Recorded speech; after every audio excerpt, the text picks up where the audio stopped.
आप सभी का एक बार पुनः बहुत-बहुत स्वागत है। आज हम आपके लिए फिर से एक बार बीए तृतीय सेमेस्टर हिंदी के पाठ्यक्रम में संकलित पंचवटी के अंश की व्याख्या लेकर आए हैं। तो आइए देखते हैं कि आज हम किस अंश की व्याख्या कर रहे हैं। आ आकर विचित्र पशु पक्षी यहाँ बिताते दोपहरी, भाभी भोजन देती उनको पंचवटी छाया गहरी। चारों चपल बालक जो मिलकर माँ को घेर खिजाते हैं, खेल खिजाकर भी आर्या को वे सब यहाँ रिझाते हैं। तो इन पंक्तियों में मैथिली शरण गुप्त जी ने पंचवटी में आने वाले पशु और पक्षियों का चित्रण किया है तथा पंचवटी के आश्रम की शांति और सीता जी के स्नेहपूर्ण व्यवहार का भी चित्रण किया है।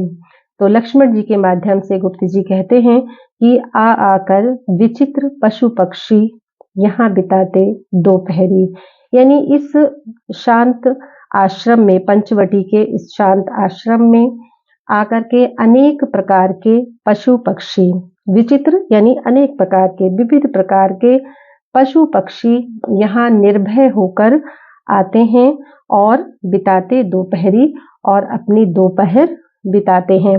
तो यहाँ की शीतल छाया में आकर के अनेक प्रकार के पशु पक्षी विश्राम करते हैं और अपनी दोपहर व्यतीत करते हैं। भाभी भोजन देती उनको पंचवटी छाया गहरी, और पंचवटी की गहरी छाया यानी पंचवटी की घनी छाया उनको विश्राम देती है, उनको आनंदित करती है और इसके साथ साथ सीता माता उन सभी पशु पक्षियों को प्रेम पूर्वक भोजन कराती हैं। तो लक्ष्मण जी माँ सीता के लिए भाभी कहकर के संबोधित करते हुए कहते हैं कि सीता माता उनको, जो भी पशु पक्षी यहाँ आते हैं, उनको बहुत ही प्रेम से भोजन कराती हैं तथा पंचवटी की घनी छाया में पशु पक्षी अपनी दोपहर को व्यतीत करते हैं। तो आगे की पंक्तियां हैं कि चारों चपल बालक जो मिलकर माँ को घेर खिजाते हैं।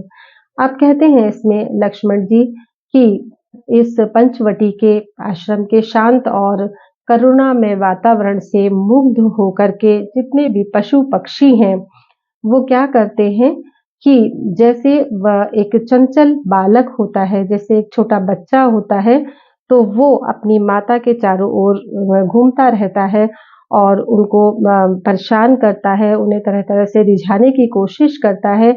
तो वैसे ही जो पशु पक्षी हैं, वे सुंदर और चंचल बालक की तरह अपनी माँ सीता जी के चारों तरफ घूमते रहते हैं, उन्हें कभी परेशान करते हैं, कभी उन्हें रिझाते हैं। तो कुल मिलाकर के पंचवटी का वातावरण बहुत ही स्नेह और वात्सल्य से परिपूर्ण है। खेल खिजाकर भी आर्या को वे सब यहाँ रिझाते हैं। तो कहते हैं लक्ष्मण जी कि वे सभी पशु पक्षी अंततः क्या करते हैं, आर्या को, आर्या यानी सीता जी के लिए कह रहे हैं, तो वे सभी पशु पक्षी अंततः सीता माता को प्रसन्न करते हैं, रिझाते हैं, यानी खेल खिजा करके, मतलब उनके चारों तरफ घूम करके, तरह तरह की क्रीड़ाएं करके उनको प्रसन्न करने की कोशिश करते हैं, उनको खुश रखने की कोशिश करते हैं।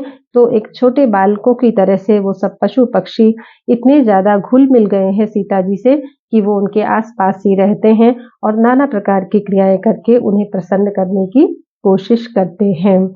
तो इन पंक्तियों में गुप्त जी ने पंचवटी के बहुत ही सौहार्दपूर्ण, स्नेहपूर्ण वातावरण का चित्रण किया है, जहां पर हिंसक पशु भी अपनी पशुता त्याग करके सह अस्तित्व से रहते हैं, मिलजुल करके रहते हैं।